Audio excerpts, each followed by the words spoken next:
There he is. How you doing, man? I'm doing really well. How are you? Yeah, I'm not too bad. I've had a good weekend. Good weekend in the office. We can say that. Yes, you did. You did indeed. Listen, let's get straight into it, shall we, mate? Because we got plenty to talk about. Yep.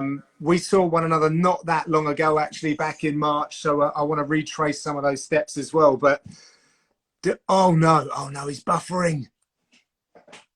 Oh no, we've lost him. We're not even a minute in. What's happening here? Don't do this to me now, Paul. Don't do this to me now. Looks like it's just me. We're going to wait for Paul to reconnect, which will hopefully happen imminently. I'm still with you guys. Thank you for those of you that have joined. Let's wait for Paul to come back in. Technology, eh? We love it and we hate it at the same time. Right. Sorry, scrolling through here in my phone. You guys just seeing how this goes. Oh, no, not going to have you. You're not Paul Craig. Cheeky, trying to get involved. Right, so I've had a pretty decent week speaking with Davy Grant, Leon Edwards, and we're going to try again with Paul Craig. He's accepted the invitation. There he is. My apologies. Technology, innit? What's it like? Just the technology? With all these bonuses, Paul, I'd have thought you'd have got like a BT Open reach or something like that. You know, the super fast broadband. You know, I still stay in Scotland, so we've not even got both you up here yet, so don't hate on me. Well, listen, congratulations first and foremost, my friend. It was wonderful to see you grab yet another spectacular moment in the UFC. It really was, and you do it in dramatic fashion. But I want to go back to, well, probably even before fight week, because this was a delayed fight for you. Both you and Jamahal had been itching to get your hands on one another. And I know from speaking with you, there was no real malice from your side, but he was laying it on pretty early on, wasn't he, through fight week and on social media? How was that experience going into that fight?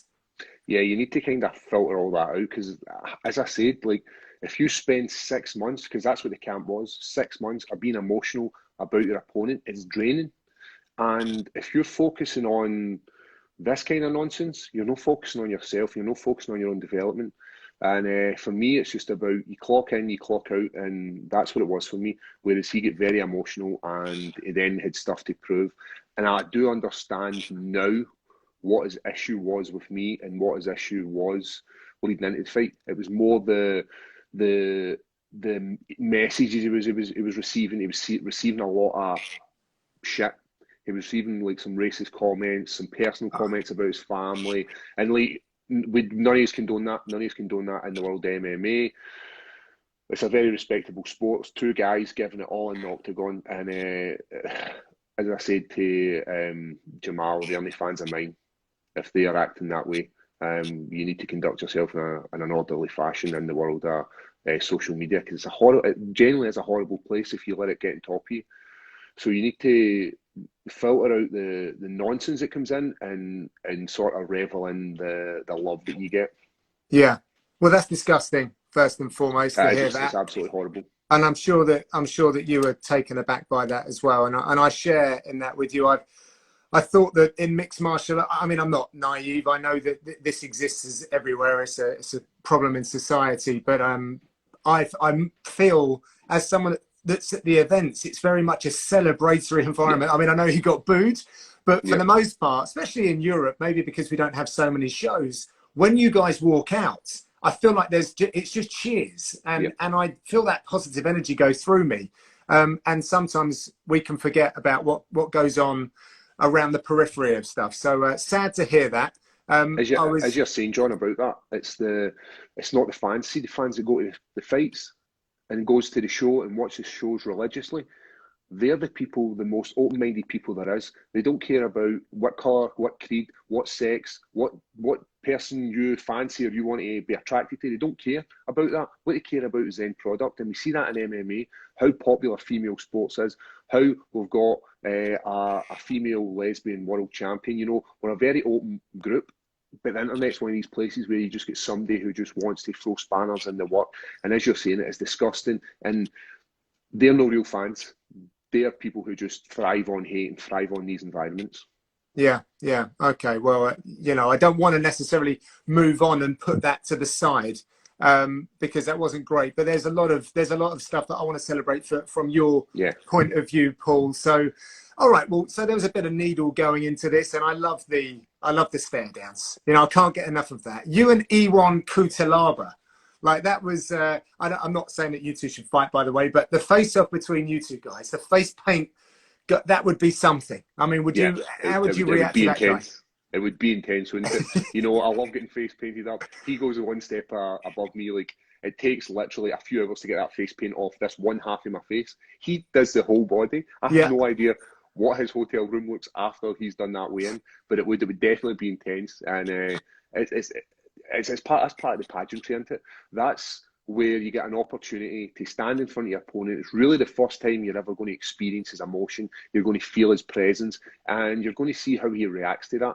And I loved it. It was amazing. The first time we've had fans within the last couple of years that I've stood there. The last time was Shogun Hill, where the fans were a wee bit hostile because our hero's Shogun. yeah, So it was good. And Jamal he got the pop because he came out with the US flag, and we know how patriotic Americans are. And there he was standing there with the flag, and I'm standing behind him, and I'm like, "You dirty bastard, going for the easy pop," and then I actually walk out. But you know, it's as I said in my interview after the fight. You know, I was getting booed as I was walking in. I was getting cheered as I was walking out. It's easy to turn a fan. It's too easy to turn an enemy into a fan, and that's why I love this sport. yeah, yeah. And you do it in such an honest way as well, Paul, because I want to talk to you about it a bit later on.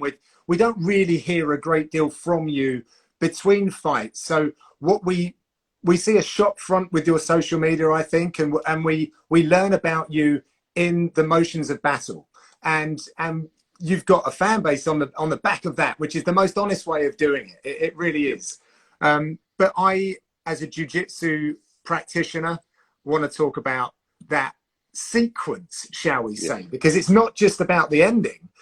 The way you're able to wrap that arm, that overhook, is utterly ridiculous. To be able to pull it almost, did you pull him down? Did you use that as leverage to pull guard? Yep. So I don't know if you remember, Jon Jones used to use it was like a mirror lock.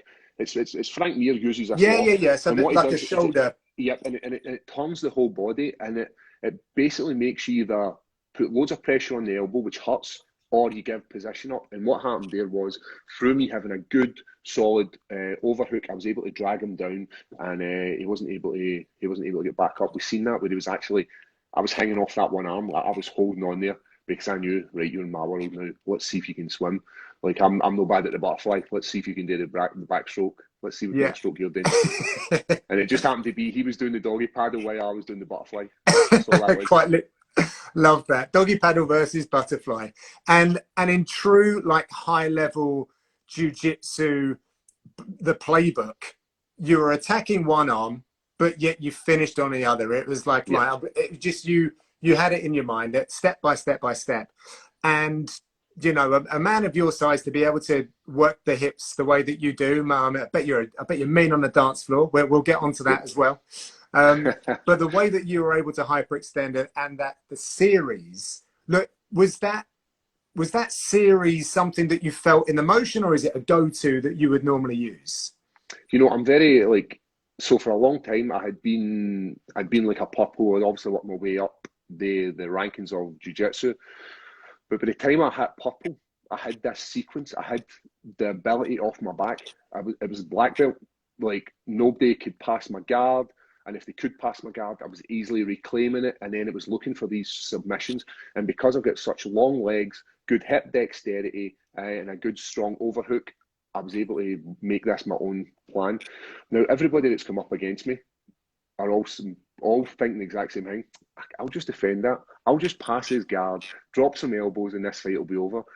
But it's not until you feel what I can do with my hips that you realise, oh, I can actually pass. And by the time you actually decide what it is you're going to do, it's too late. It's like a fly trap, you know, when it slowly closes, and by the time you realise it's closing on you, it's too late. And we've seen that with probably about 5 or 6 of my opponents in the UFC who are high-level grapplers, like Majimegov, Ankalaev, Antigulov, who are very good grapplers, sambo-based grapplers. Not the first time I've seen triangles, and I'm able to just control their posture and work my magic on them. Yeah, and for those that are listening to this that kind of are more of the uninitiated, like I've been watching this game for a long time, and I've been playing with jiu-jitsu, but I was MMA and then I was playing more in jiu-jitsu now, and I've got a terrible habit of trying to play jiu-jitsu in MMA, and I just get crushed and beaten up. And funny enough, I went down to Brad Pickett's gym not that long ago. Actually, I think I saw Nathaniel Wood is on here, and Brad saw when we were doing some live drills. I went to my back for something and he shouted at me and he made me pay badly, because you can't in 2021, most people, 99% of mixed martial artists, they can't drop to their back, be comfortable and play there, because everyone's gotten so good at being able to cut through that half guard and then just eventually flattening you out and things like, but you are like, you're an outlier. You really are. That's my bread and butter, isn't it? Find out what you're good at and steer into it. You wouldn't, for a long time in the world of MMA, I was steering into the wrong direction. I knew I had the jiu-jitsu and was like, right, that's there as a backup. Whereas it never should have been a backup. It should have been there as a forefront. The jiu-jitsu had to come forward and be the guy to take to this next level.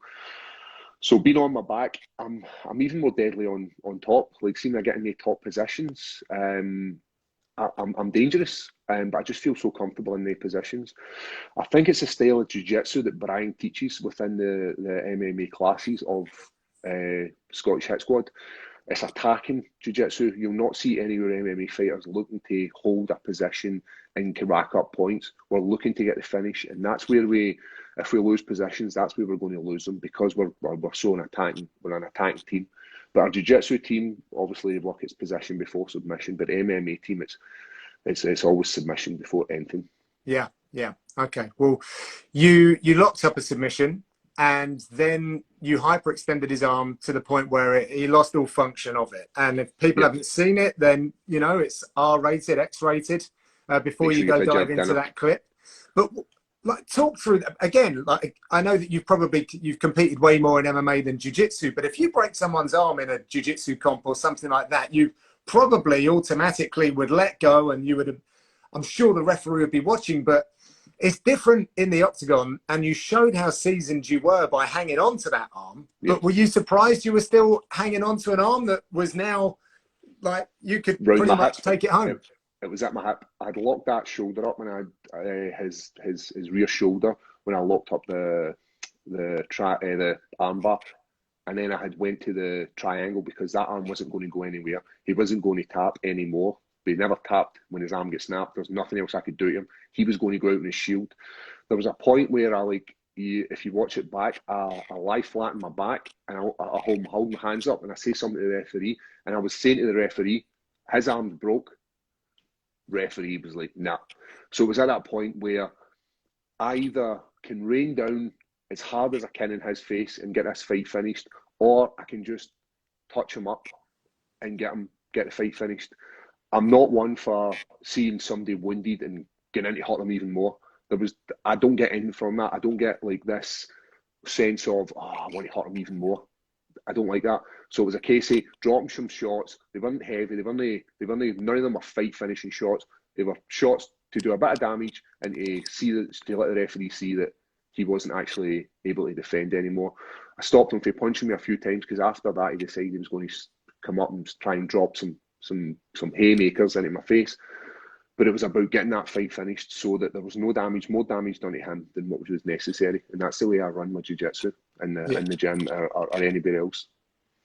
Good, fair play to you, Paul. I mean, it's not easy to temper that in those moments as well, especially when you guys had been, or he had been going at you during fight week and all of those sorts of things. So no, it was a masterclass. It really was, and it was out of my mind. But you have just received your black belt, so well done. Thank you. Such an achievement. But I kind of in my mind had thought that you were already there. Because I think now you are tied for the most submissions in light heavyweight history, I believe, with Glover Teixeira. I think I've got that right. I think that's 6. I mean, dude, you're up on the leaderboards. All right, I know it's for the belt, but you are permanently going to be etched in the history books. I reckon that's wonderful. I do believe I can get more submissions. I believe that too.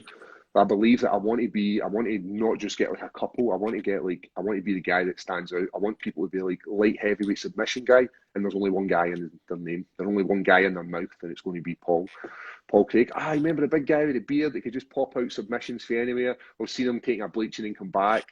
That's what I'm going to be known for, and that. But first and foremost, we've got a bit of a story moving forward, isn't it? It's about moving into that top 10. Moving for that top 10 to be a top 5 guy, top 5 contender, and then ultimately look at getting that gold. You know, black belts are beautiful and they hold the gi shirt, but gold belts look even sweeter. They do. They pay bills. They do. That look good in that shred shed of yours. Is that what you call it? Yeah. Yep, the shred shed 2.0, because it went from being a 10 by 10 shed, which was relatively small, and then I upgraded it to make it that bit bigger. I've got a few more toys to play with, and my partner comes home from work every night. She's like, right, what you bought today? Because I just keep filling it up, because I'm like, I could use this to make myself even better. And I end up just having all this kit just stuck in this shed. But it's made a massive difference to my conditioning, which then is taking me to the next level in the world of MMA. Yeah, I love it. I don't want to move away from the fight just yet. I do want to talk your ambitions. So post-fights, you go through the media stuff, everything else. Now, you guys are you got to be up there for the top teams for post-fight celebration. Like, I've been there on Fight Island. I've seen it with my own eyes. You guys know how, and I love this, by the way. You know, you have to know when to let off some steam, right? And your team, all the boys, they know how to party. They know how to let their hair down. And it warmed my heart to see that Jamahal and his team had joined you guys as well. Can you tell us how that all came together? So after the fight, I said to Jamahal, there's no hard feelings. You're an absolute stud, and this isn't the end of the story. You're going to go on and do far better things than I'll ever do. He's young, he's hungry, he's got something I don't have. It was my night, and that's MMA for you. I do believe that we're both on our own paths to get to this belt. And then he left to go and get his shoulder and arm reset.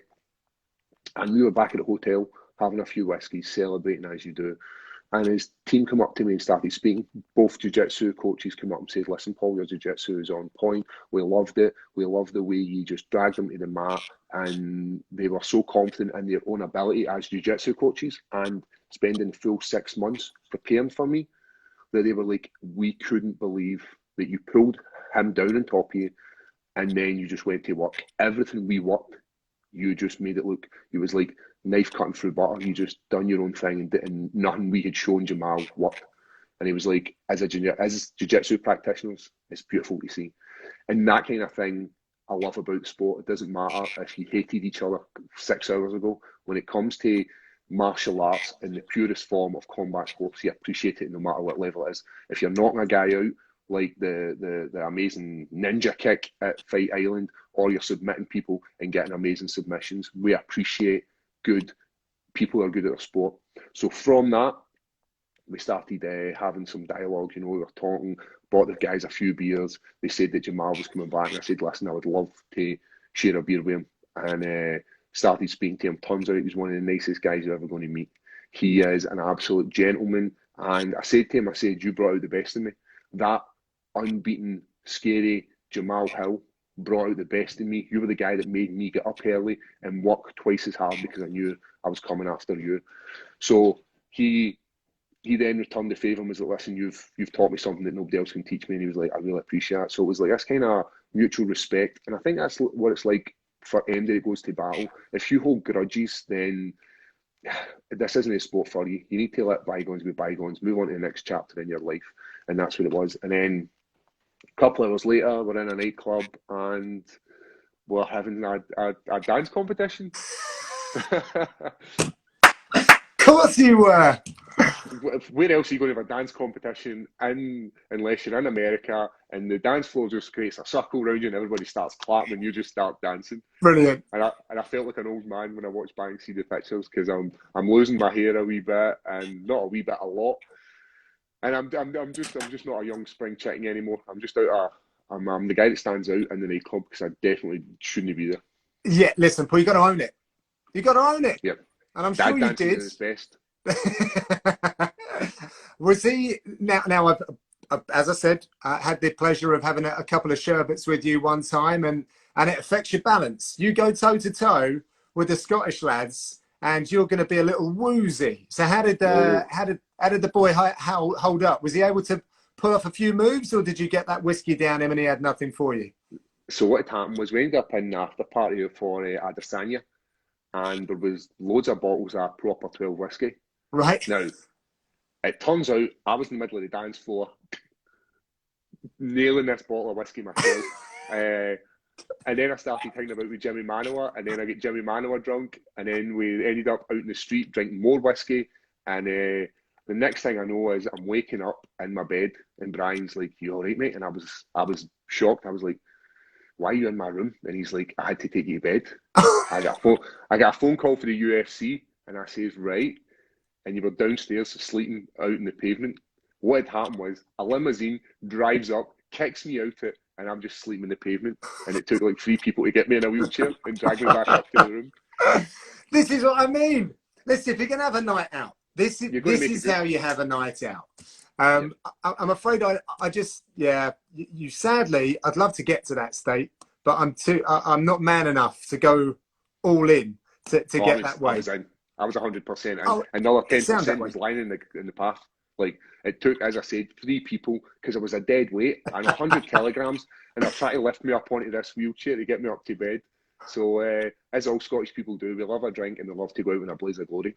Oh, I absolutely love that. Now, if there was a team around like another UFC guy on the roster, who do you think could hang with you boys in the after party? Oh, I think Jon Jones. Has to be Jon Jones, doesn't it? That guy's a party animal, isn't he?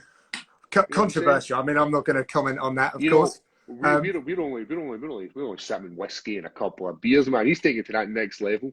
But Jimmy Manoa done pretty good to keep up with us. Jimmy Manoa done all right, aye. Now he's sort of hung up the gloves, although he keeps teasing a comeback.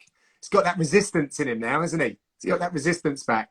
I'll tell you who would do well. I reckon, I know Paul Felder, not currently a member, but we saw he had decent form over on Fight Island. But now a less dehydrated Paul Felder and Duke Rufus. I reckon he could take you and Brian to the bar pretty well. We've had to take the Duke to bed a few times. He's got a bit of Scottish in him. There you go. He's from the area of Glasgow. That's where his family originate from. But he drinks that Pinot Noir and he ends up drunk, and he's got a lipstick on with the wine and like, "Hey, the Duke, you go to bed, mate. The Scottish boys will put you to bed." So there's not many. Paul Felder's done an admirable fight with hanging ways, but everybody always ends up in the bed. Yeah, no, fair play. No, it's always good to see people having a good time after the fights as well, and to see it shared amongst so many. It sounds like I've missed out on something big here. Before I forget, I want to give some shine to Brian, because you've been with him since like day one, right? All the way through. Yeah. And so I reckon it's been about 10 years. Like, I've been in the sport. I started probably about 24 or 25, somewhere around about that. I started the whole sport. No combat experience before, so no boxing, no karate, no jiu-jitsu, no judo, none of that kind of stuff. Came in as a noob, and I was telling people that I've started doing the UFC chokes. I didn't know what jiu-jitsu was. I thought it was UFC chokes. And very first time I met Brian, he took me under his wing and he showed me. It's a big thick wing as well. It's that big back he's got. Thick old wing. Massive. He's a bit of thicky, thicky with a sticky. So he showed me the basic fundamentals, and he lit a spark underneath somebody who was ready to learn. And he's took me for nothing. No boxing experience, no jiu-jitsu experience, to less than 6 years to get to the UFC. And then 4 years down the line, we're in the UFC and we're mixing with the top guys. And I believe that we will get some gold. I do believe that. Nice. You guys you exposed the game plan. You said exactly what you were going to do. Yep. And Jamahal and his team, they had no answer for it in the end. And I think, obviously, you know, you're the man in the middle, but I think we got a little round of applause for Brian and being such a great strategist. You know, he's clearly got a fantastic brain for the sport, and to be able to have a very moldable 205-pound guy, very different to him as well. For people that don't know Brian, like, you guys are like little and large. It's a fantastic partnership. It really is. It's like Arnold Schwarzenegger and Danny DeVito Jr. No, you can say that, I can't. If you ask him, he'll tell you he's 6'4". I think he's lying. I've asked him, like, let me measure you, and I'll find out exactly right. And he's like, no, 6'4" with high heels on. But no, it's not just about the end product of being a fighter. It's the friendship, it's the camaraderie, it's the being in the same wavelength. When you find somebody, you spend more, because we spend more time with each other than we do our partners. Yeah. We spend weeks away with each other. We do training camps together, and it's like 2 or 3 hours a day. And then even when we're not training, like, he'll come up and bring me up a coffee and bring me up breakfast, and it's just a good partnership. And I'm glad to have him in my corner, and I'm glad to have somebody in my corner that's got love for me, as opposed to somebody who is just a coach and thinking about money and thinking about them as a business, me as a business sense. He's thinking me first and foremost as a friend, and then it's coach and athlete relationship. Yeah, and I know that it doesn't work for everyone, but Conor McGregor, talking of Proper 12, Conor McGregor talks about sticking with your team. You know, there are fighters that will go and get different looks from many different coaches, and they'll pull it all together in their own kind of grey matter. But there is something about staying with a coach and giving that loyalty back, and the investment goes both ways, right? So that you can be open to their ideas and methodologies. And I guess we've seen the results. You've been around the game a long time. Like, do you think that more people need to use that approach? Yeah, definitely. Especially during lockdown, like, people wouldn't have had the chances to travel around the world and train 2 days here or a week here and do a wee fight camp here. So people are having to deal with what was on their doorstep, and people would have struggled massively. But for us, what's on my doorstep is Brian. And as I said, he's got my best interests at heart.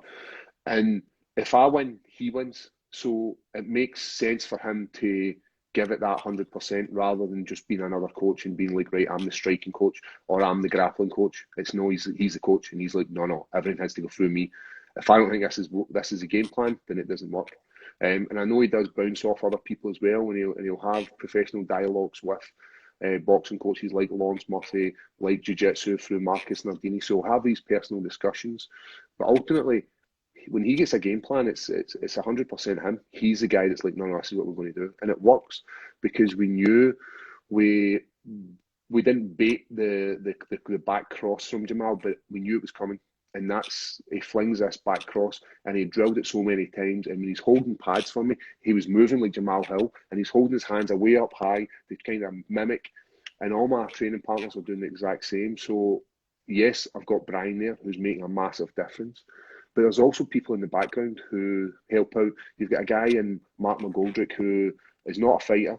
He has had one amateur fight and didn't want to be a fighter. He's a gym guy, and he gives me my dinner just 90% of the time we train. So having people like that to come in and give me the hard rounds is what we need.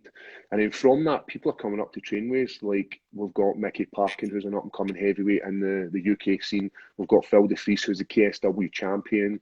So we've got like these top level guys. And the UK at the moment is a place for athletes. Like, we've got Team Cowbomb, who are absolutely smashing it. And they're Tom Aspinall, who's like, that guy's going to have a bit of gold around his weight by, like, it's going to be one of the quickest rises to gold you're going to see in the UFC, because he's a scary dude. And you've trained down it. You've been down to Cowbomb Spa down there, haven't you? Yep. It's one of the best and worst experiences you're ever going to experience. Like, they train so hard, and that's how they're so good athletes. That's how they can turn it on and become killers within a matter of seconds. But it's tough. It's a tough world in Cowburn, and it's one of the ones where you 90% of the guys that go down there are going to drown. And I've felt myself drowning in there many a times. You were talking about people sticking around the UK for their training. You were sharing a locker room apparently with Leon Rocky Edwards, who also had a good Yeah. night. What was the vibe like in that dressing room? What did you learn from the way that Leon prepares? So it was a good dressing room. We had Damon Maya sitting next to us. We had Joanne Calderwood down the bottom.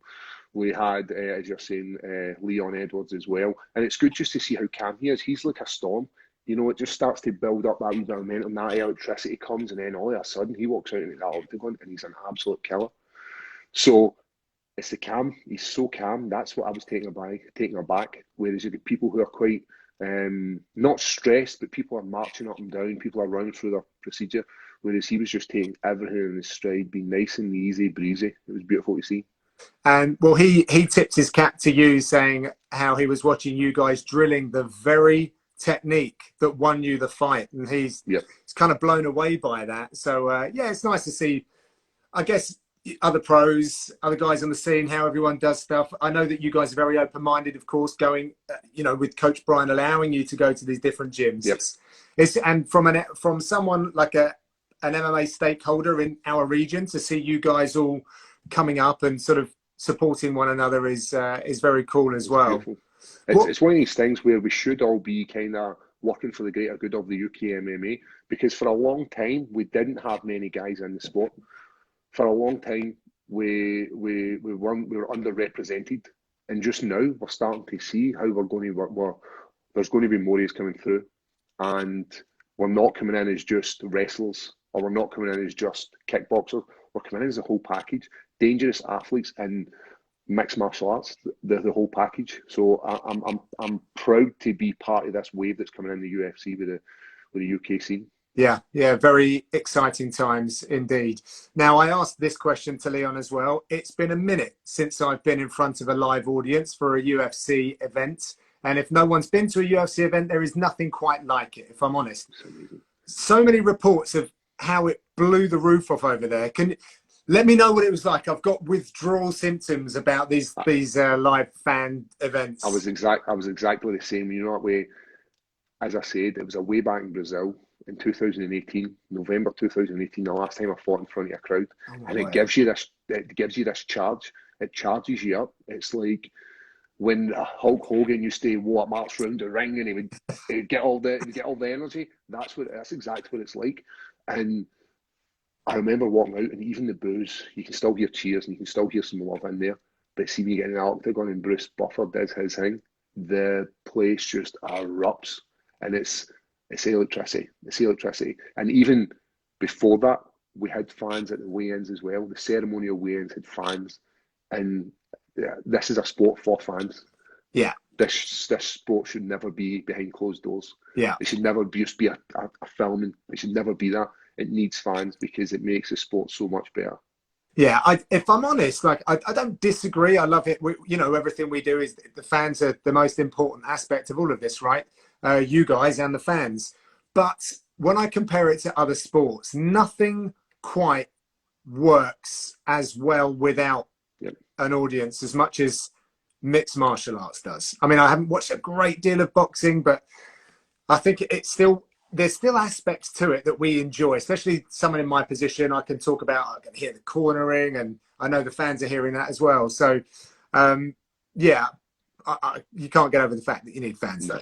You can. You know what? Hopefully we'll see, lockdown and all this kind of stuff starting to lift. Maybe we get a European show. Maybe we get a London show, because that's the last time I was meant to fight that March against Ryan Spann, who's now matched up with Anthony Smith. I was making that fight a way back March at the start of lockdown, nearly 2 years ago. And it would be great to see them come back to London and do it all again. Come back, blow the roof off the O2, and give the UK fans something to look forward to, because we're now starting to see gigs coming out, and there's a chance for the UFC come to London and blow it off, man, and hear your silky voice announce it, man. You know, we love this sport, and hey, let's hope it happens. Yeah, for sure, for sure. Now, I got to talk about the future then, and where you and the team are aiming at. You said at the very top, like top 10, top 5, and Yep. titles. So who's in your sights right now? So we've got number 10's Johnny Walker, and then it's like Ozdemir, and then it's like Krylov. So they're the guys who we're looking at. We want to break into the top 10. We don't get anything from MD at the top 15.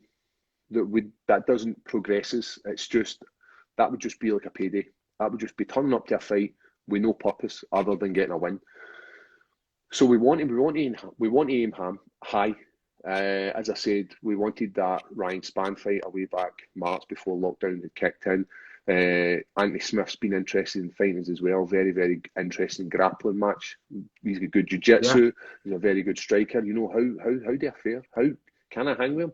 I believe I can. I believe my jiu-jitsu is better than his, and that's what I want to prove. And we're more than happy to wait for that fight to be over to get the winner of that. But ultimately, I think Ozdemir is a great fight for me. I think so.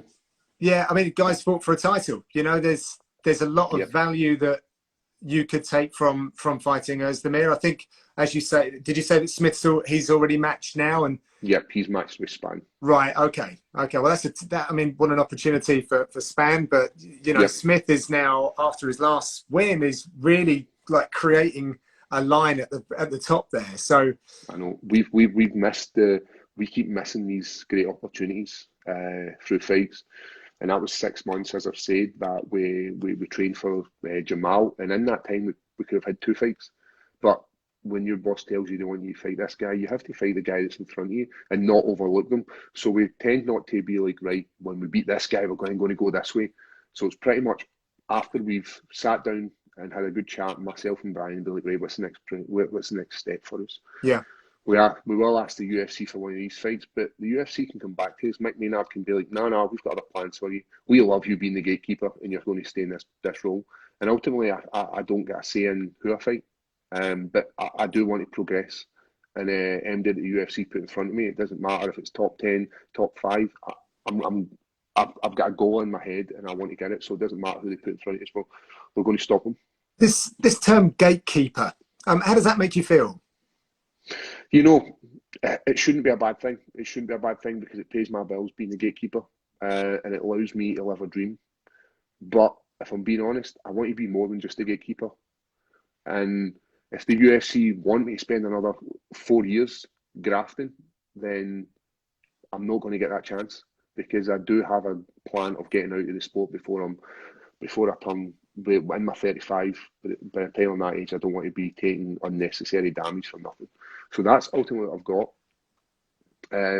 So if the UFC want me to stay in this role, then it's going to be, I'm never ever going to get any further closer towards that gold. But hopefully after my last few fights, they've seen something and they're like, right, no, we're going to give him a chance. We're going to give him a push. Because you look at Jamahal Hill, who got the fight of OSP, and then prior to that, he hadn't really beat MD. We've beaten the who's who of, and we've fought the who's who in the division. Like, we're going to have Magomedov and Ankalaev make a title shot within the next year or so, and I'm just going to be standing there waving it like top 15. Like, all right, how's it going? Yeah. So I want to be in the mix. That's ultimately what I want to be. 4 years of graft when you've got guys, and who's the guy that's just come in and he's talking about he's got the hair thing. Yuri Prohashka. So he's had a couple of fights and he's ranked a way up, and I'm like, there's me just sitting still waving like, all right, guys. Yeah, I mean, I don't consider you a gatekeeper, and I think that you just cemented that once again. I think this is your time, Paul, to leverage your position. The internet blew up with what you did on Saturday night. And I mean, you don't need to hear it from me. I know you and your team have got this covered, but this is a really good opportunity for you to capitalize on that momentum and see what you can get. Now, I did go on Twitter earlier and ask a couple of questions, so I'm gonna get a little hand from some of the other fans out there. So this one was from a fella called Dave. So who out of heavyweight, light heavyweight, and middleweight would he who you would most like to train with. And you said you trained with Calbon, and you've done a who's who of people in the UK, and I know All Stars as well. But who's on like your wish list of training partners? You know, I would. There's two people I'd love to train with and just see what they feel like. Jon Jones is one, because Jon Jones he's been the guy at the top for a long time. We're not unsimilar aged, and we're not unsimilar size wise, but it'd just be good to kind of cement where you sit in that division. If you can be with the GOAT. He's not. I think UFC ranked him as #1 pound for pound within the last couple of days. So for me, it'd be that. I'd love to see that. I know people would be like, "Oh, I'd love to feel Khabib's strength and all that kind of stuff." But Jon Jones is a guy who, youngest light heavyweight champion, just devastated everybody he's been up against. So probably him. And as a personal thing, I'd love to train with Shogun here. Like, just feel what his grappling feels like and feel him in the gym, because people are different when it comes to fight. Yeah. So Jon Jones and Shogun, they're my guys. Okay, like that. This one's from Adam. What did you think of the ref not stopping the fight? And did he feel the guy's arm dislocate? Must be a weird sensation to feel that. Or are you used to it? Have you ever broken or dislocated an arm in competition before? So let's go one at a time. What did you think of the ref not stopping the fight at that moment of tearing? Yeah, you know, we could sit here and be like, the referee made a mistake, but that's his job. We cannot slate that guy for doing his job. He maybe didn't see it, but the thing that makes it harder was he was a black belt, so he would know these positions. Not putting all the blame on the referee. Jamahal is his own person as well, and his ability to say he's had enough. So it's a tough one. I don't blame the referee. I find it hard just to be like, I think that's the easy escape, just to be like, oh, the referee made a mistake. They're only human. If you ref 100 matches, there's maybe a chance that you're going to mess like 2 or 3 of them up. So I can't blame him, but he should have done better in protecting the both fighters, because I would hate for me to be in that position and it happened to me. Yeah, yeah. Oh, you are a gentleman, aren't you, Paul? It's not true what they say about you. Have you ever broken or dislocated an arm, I guess someone else's arm, or even your own arm in competition before? Yeah, this camp we've dislocated 2 shoulders and tore a bicep. We tore a bicep and a pectoralis. So the same guy, we tore his bicep and we tore his pectoralis just through training. Have you never heard of don't break your toys, Paul? What's going on? I know. So I know it was just this camp. This was such a long camp, and yeah, I try my best not to hurt anybody I go with, because I really am a cautious fighter, and I don't want to hurt any of my training partners. But this is what happened in the camp. A wee torn pectoralis. Right. Oh, dear. That sounds pretty painful. Yep. Now, I've seen a lot of people here in the stream, and we heard it on the weekend as well, and people talking about subtitles. They don't understand you, big man. Yep. They're like, what's the guy saying? We need some subtitles here. I say, be your authentic self. I love that. And I want to know what the most Scottish thing you could say right now would be.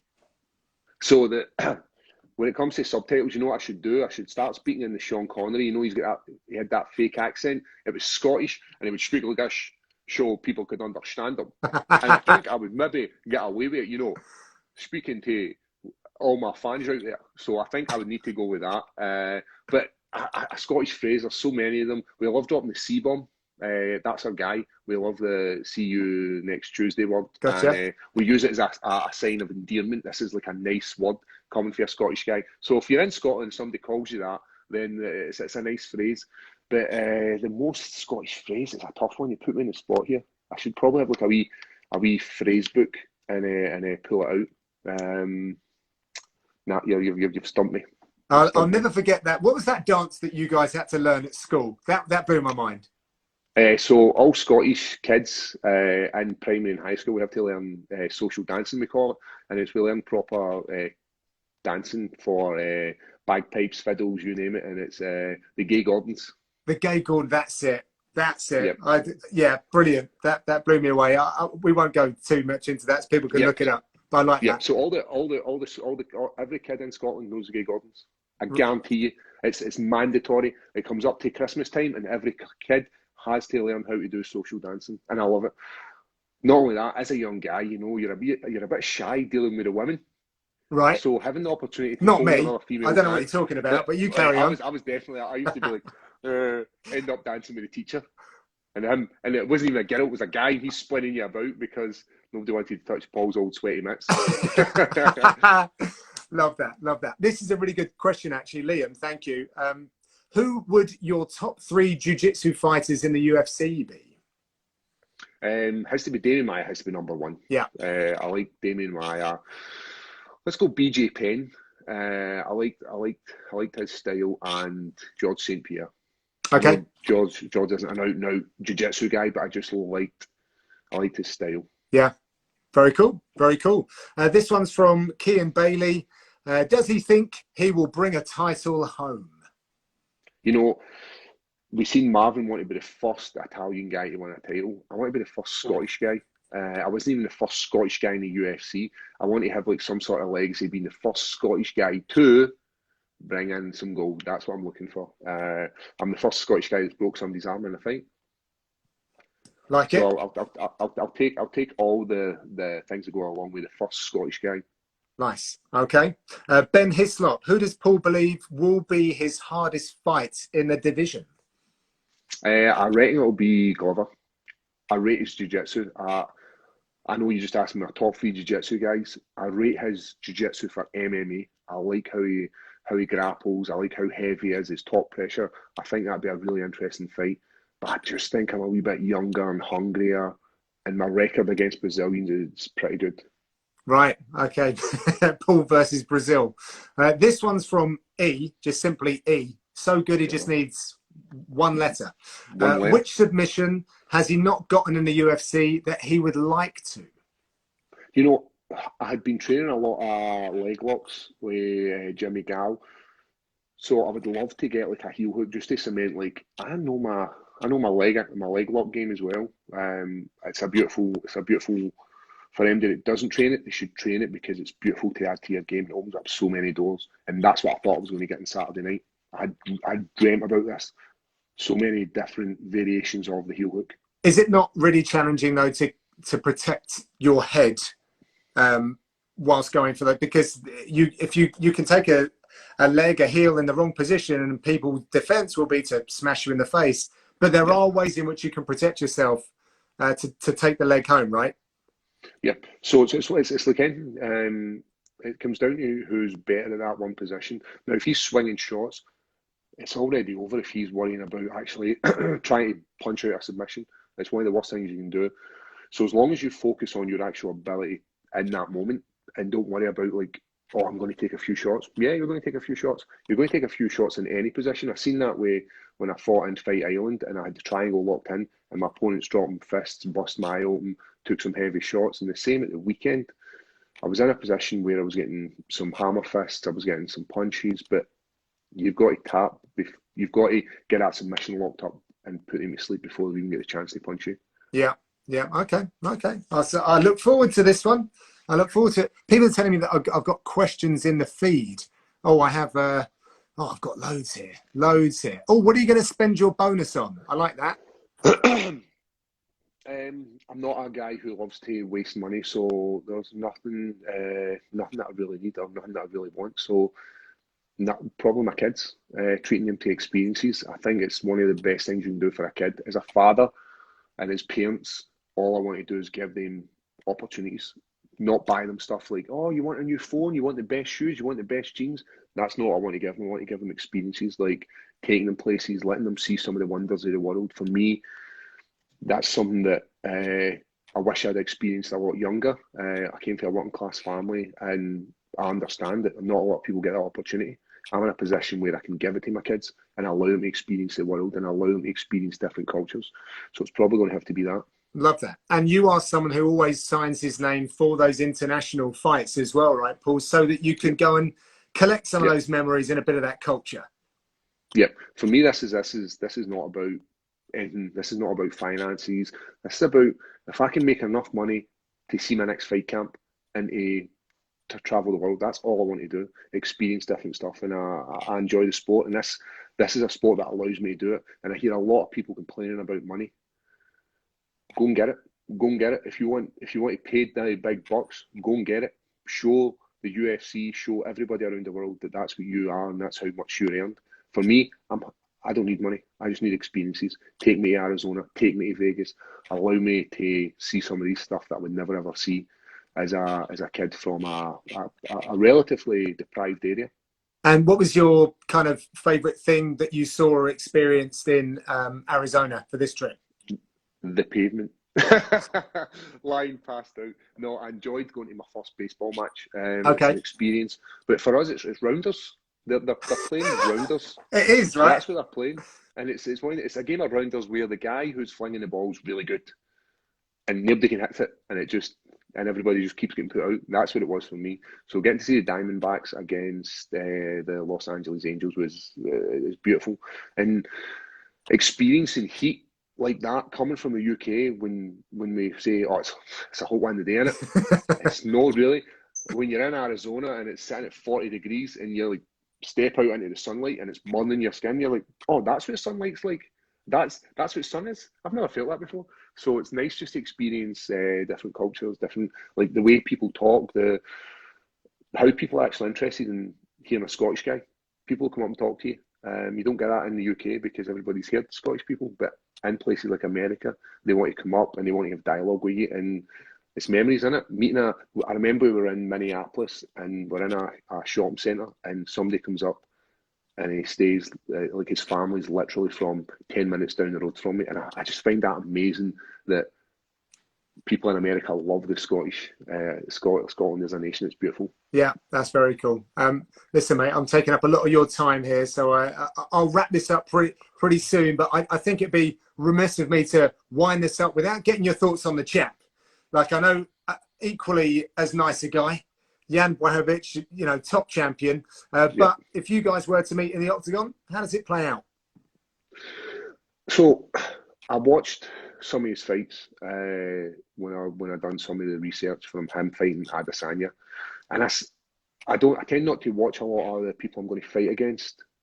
I'll leave that up to the coach, but I watched and I seen him making mistakes. He stepped forwards with a lot of shots. He's good at grappling, but I just think I'm slightly better at him than that. I believe I'm slightly younger than him, slightly hungrier than him, and I think I match up pretty well with him. I could use my long range of kicks and my striking, which I've never actually really showcased as well as I'd love to show off. But as an actual guy, he's Polish power. He's a guy. He's a lovely guy. He's a great ambassador for the sport, and there's not many guys like him out there, are there? Yeah, no, it's 205. We're spoiled for good guys in that division. Yeah. Switch gears now, Paul. Football, the Euros 2020 plus one. We're enemies. We're enemies as of tomorrow. Well, I mean, apparently we are. I don't really go too deep on all of that stuff. But what do you reckon of Scotland's chances just generally? They didn't have a good start, did they? No, they didn't. It's one of these things about being Scottish. We can get places and then we struggle to stay at places. But I genuinely believe that we've got a really, really good team. We've got some top Premiership footballers in there.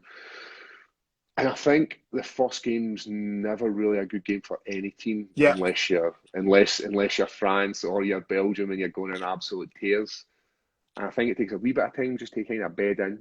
And I think we're going to see a very, very good game tomorrow.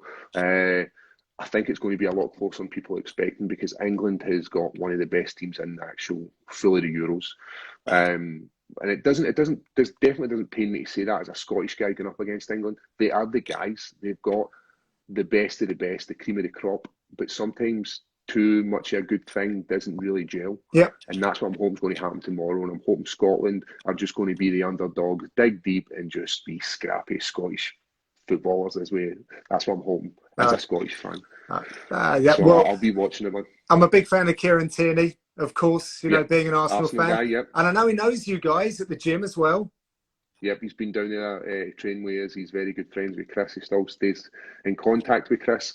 So he's a gentleman. He is a really, really nice guy. And I couldn't wish for a nicer career for someone other than him. He's such a great guy. Yeah. But it's just a shame we've got two of the best left backs in the fully the division playing the same position.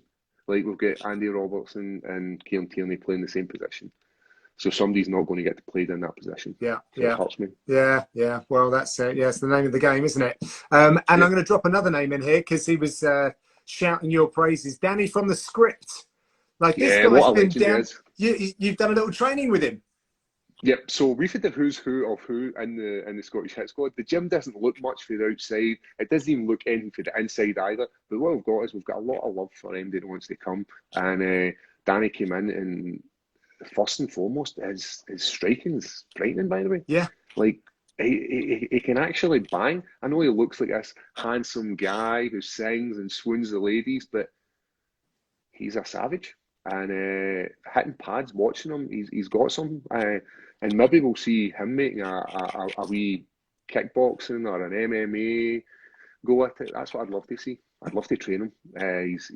He's such a gentleman as well. Yeah, very cool. Yeah, massive MMA fan. And did I see Angela Hill? Was she down at your place? She was. How did that happen?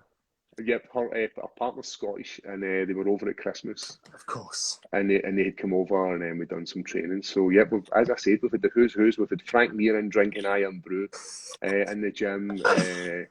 Yep, we've had loads of footballers, and the gym's always open. If MD wants to come, MD wants to experience MMA, then hit us up and come and experience it. Look at that! Look it's a at welcoming that! sport. You just got like the top of the tree guy. Just come on down, rub shoulders with the creme de la creme. That's what I love about this sport. Nice one, Paul. Listen, I hope we get to work together again on the BBC like we did a few months back. I thought you had a really strong run out in the old commentary desk. That was very cool. Thank you for doing this.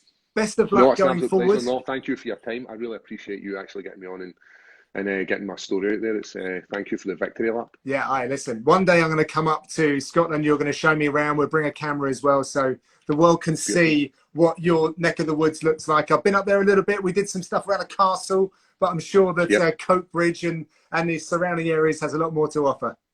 It definitely does. Nice one. See you, man. We'll get that coffee. Right, my friend. Good stuff. Right, see you in a little bit. Right, bye. Cheers. Right. I will try and save this, everyone. I don't know how I stop this. Oh boy, let's try and get this off. Thank you for everyone who came by and checked this out. I hope you enjoyed that. Paul is an absolute gentleman. I guess I'm just going to have to press that X in the corner. I'll be trying to put this up on YouTube. Give me some time. I've got a few things going on over the weekend and stuff, but next week it's a quiet one for me. So I'll get this up by next week, and I'll see you all soon. Thank you very much for checking this out.